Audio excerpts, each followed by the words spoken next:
안녕하세요. 오늘은 유섬이 유백일 기행문 번외편을 말씀드리겠습니다. 이번 편은 초남이 성지 방문편입니다. 2024년 8월 28일 유섬이 유백일 기행문 외가 당숙부님으로부터 거제도 가는 길 책에 대한 이야기를 듣고 8월 30일 진주를 방문하여 책을 입수했습니다. 이 책에는 저희 가문의 선대 이야기와 저희 고향 산청 생초의 역사가 기록되어 있었습니다. 그래서 저희 가문의 선대 이야기와 저희 고향 산청을 유튜브로 제작하여 산청인들에게 들려주려고 했는데 경남 도청에 근무하는 고위 공직자 후배가 형님, 이왕 유튜브를 만들려면 함양 팔령치에서 거제시 거제면 송곡까지 경남 전체를 만들어주세요. 라고 말했습니다. 이 이야기를 교통대학교 교수 막내 동서 홍태환 박사에게 이야기했습니다. 막내 동서가 형님, 전북 완주군 이서면 초남이에서 거제도 송곡까지 전체를 만드세요. 라고 말했습니다. 유섬이 유백일 고향 산청 구간을 만들려는 계획에서 유섬이 유백일 전체를 만드는 것으로 바꾸었습니다. 9살 소녀 유섬이 처자의 유백일 동영상은 전북 완주군 이서면 남계리 초남이를 출발하여 조선시대의 교통중심지 역차민, 관촌, 오수, 남원, 응령, 여원치, 인월, 전북과 경남의 경계 팔량치를 넘어 제안, 사근도를 지나 함양과 산청의 경계 본통 고개를 넘어 세 개의 발상지가 있는 생초를 지나가고 있습니다. 앞으로 9살 여자 아이 유섬이 처자는 산청 오부, 산청 정곡, 신안, 평거, 소촌, 부다, 배둔, 고성, 황리, 구어, 거제도 송곡리까지 가는 유백일을 걸어갑니다. 유백일 유튜브를 만들기 전에 먼저 전북 완주군 이서면 남계리 초남이를 방문하여 성지를 순례하고 유배지 거제도 송곡리를 방문하여 묘소를 참배하는 것이 순서이었습니다. 그렇게 하지 못한 상태에서 유튜브를 제작하여 올리게 되었습니다. 고향에 잠시 머무는 동안 2024년 11월 17일 집사람과 함께 대전 통영 고속도로를 이용하여 거제시 거제면 내갈리 송곡을 방문하여 9살의 거제도로 귀향 떠나기 전 부모님과 오빠 부부가 사형당하는 모습과 6살 남동생이 흑산도, 3살 남동생이 신지도로 유배 가는 모습을 가슴에 안고 800리길 거제도로 귀향 와서 한많은 세상을 71세까지 살다가 하느님 곁으로 가시기 위하여 영원히 잠들고 있던 유섬이 할머니 묘소를 참배했습니다.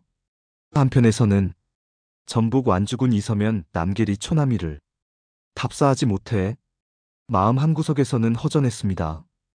2024년 12월 29일 일요일 전북 완주군 이서면 남계리 초남이를 방문했습니다. 고속도로를 이용하여 초남이 성지를 답사하려고 가는 길은 설렜습니다. 초행길에 내비게이션을 켜고 가니 쉽게 도착할 수 있었습니다. 고속도로 전주IC에서 나와서 조금 가니 이정표가 보였습니다.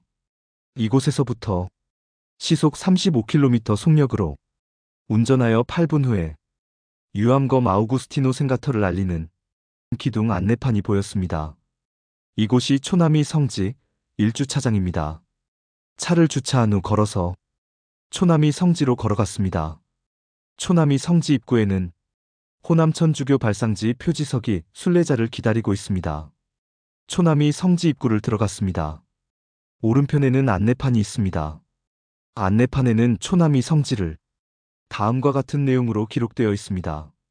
초남이 성진의 이곳 생가터는 복자 유한검 아우구스티노 1756년 1801년에 나고 자란 곳으로 그와 그의 가족이 박해의 위협 속에서도 복음을 몸소 실천한 삶의 현장이다. 신학문을 하는 이들과의 접촉으로 진리에 눈을 뜬 유한검은 1784년 이승훈으로부터 세례를 받고 고향으로 돌아와 가족과 주변 사람들에게 직접 교리를 가르치고 세례를 베풀었다. 숙식을 제공하면서 정성껏 교리를 가르쳤다. 멀리 금구와 고창과 영광까지 복음을 전하였다. 유한검은 중국인 주문모 신부를 초남이에 초대하여 성사가 이루어졌고 장남 유중철 요한이 몸과 마음을 하느님께 온전히 봉헌하고자 하는 지향을 바라였을 때 이를 지켜주기로 결심하였으며 같은 뜻을 지닌 한양의 이순이 루갈다와 혼례를 추진하였다. 동정 부부는 바로 이곳에서 하느님을 뜨겁게 사랑하고 서로를 위하면서 4년 동안 함께 동정을 지켰다. 1801년 신유박해 때 유한검은 전주 남문박 현 전동성당에서 대역부도 죄인으로 능지처 차명을 받았으며 그의 가족은 연좌형에 따라 유중철 세례자 요한과 유문석 사도 요한은 전주옥에서 이순이 루갈다, 유중성 마테오 신이 이유키는 숲정이에서 처형되었다. 이들 7명의 유해는 바우베기에 묻혔다가 1914년 이장하여 현재는 치명자산 묘지에 합장되어 있다. 유한검과 그의 가족이 신앙생활을 하였던 초남이의 궁궐 같은 집은 파가 저택형을 받아 집을 부수고 땅을 파서 웅덩이로 만드는 바람에 집들의 흔적은 완전히 사라졌고 늦게까지 남은 웅덩이 자리 주위에 지금의 생가터 성지를 조성하였다. 2014년에 프란치스코 교황이 한국을 방문하여 거행한 시복식에서 유한검, 유중철, 이순이, 유문석, 유중성이 복자로 선포되었다. 초남이 성지 입구 오른쪽에 성요셉 성당 건물. 큰오빠 유중철 요한과 올케 이순이 누살다. 동정 부부 생가 글자가 새겨진 커다란 비석이 있습니다. 가슴 깊은 곳에서 숙연한 감정이 올라왔습니다. 입구 왼편에는 아기 예수 동상이 있었습니다. 마당에는 커다란 우물이 있습니다.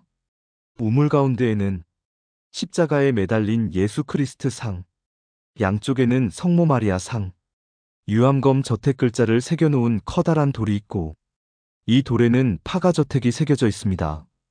초남이 성지 앞에 들판을 바라보니 9살 유섬이 처자가 포졸에 이끌려 초남이에서 전주, 남원, 인월, 팔령제를 넘어왔던 길과 함양, 수동, 생초, 산청을 걸어갔던 길의 느낌이 전혀 다름을 알게 되었을 것으로 보입니다. 길, 사전의 길은 사람이나 동물 또는 자동차 따위가 지나갈 수 있게 땅 위에 낸 일정한 너비의 공간으로 정의하고 있습니다. 도로, 사전의 도로는 차 따위가 잘 다닐 수 있도록 만들어 놓은 비교적 넓은 길이라고 정의하고 있습니다. 원래 길이라는 게 사람이 만들었고 사람을 위해서 있는 것입니다. 인간이 갖고 있는 이동욕구 여행 본능에 가장 충실한 게 길입니다. 그러나 어느 순간 그 길이 목적을 잃었다는 거죠. 원래 길의 목적은 만남과 소통이었습니다. 지금의 길들은 편의성과 속도 위주입니다. 유섬이 처자가 완주군 이서면 남계리 초남이에서 거제도 거제면 내갈리 송곡까지 포졸에 이끌려 유배가면서 걸었던 길은 요즘의 빠름을 나타내는 도로가 아니고 사람이 지나가는 느림의 길입니다. 초남이 성지를 순례하고 돌아오는 길은 신앙인이 아닌 필자의 마음은 감동이었습니다. 9살 여자 아이 유섬이가 포졸에 이끌려 유배가는 길을 단순한 이동의 수단이 아니라 만남과 소통이 되는 길이 되었으면 합니다. 초남이 성지를 순례하며 느낀 감정은 깊은 감동과 경건함이었습니다. 유한검과 그의 가족이 겪었던 고난과 신앙의 여정을 생각하면 그들의 믿음과 희생이 얼마나 큰 의미를 지니는지 새삼 깨닫게 됩니다. 성지의 입구에서부터 시작되는 역사적인 이야기와 그들이 남긴 발자취는 단순한 관광지가 아닌 신앙의 뿌리를 느낄 수 있는 장소임을 알게 해줍니다. 안내판에 적힌 내용은 유한검의 삶과 신앙을 통해 당시의 박해 속에서도 복음을 전파하려 했던 그의 용기와 헌신을 상기시킵니다. 그가 가족과 주변 사람들에게 교리를 가르치고 세례를 베풀었던 모습은 신앙의 공동체가 어떻게 형성되고 유지되는지를 보여줍니다. 마당의 우물과 십자가에 매달린 예수 크리스트 상, 성모 마리아 상은 신앙의 상징으로 그곳에서 느껴지는 평화로운 분위기는 마음을 정화시켜줍니다. 유섬이 처자가 걸었던 길을 생각하며 그 길이 단순한 이동의 수단이 아니라 만남과 소통의 공간이었음을 다시금 느끼게 됩니다. 이러한 경험은 필자의 마음을 가볍게 해주었고 삶의 의미를 되새기게 하는 소중한 시간이었습니다. 초남이 성지를 순례하며 느낀 감정은 단순한 여행의 기쁨을 넘은 특별한 경험이었습니다. 다음 편은 9살 여자 아이 유섬이가 포졸에 이끌려 지나가는 조선의 히포크라테스 유이태가 인수를 펼친 경남 산청군 생초면 월곡골 신현 들판 경호강가를 걸어갑니다.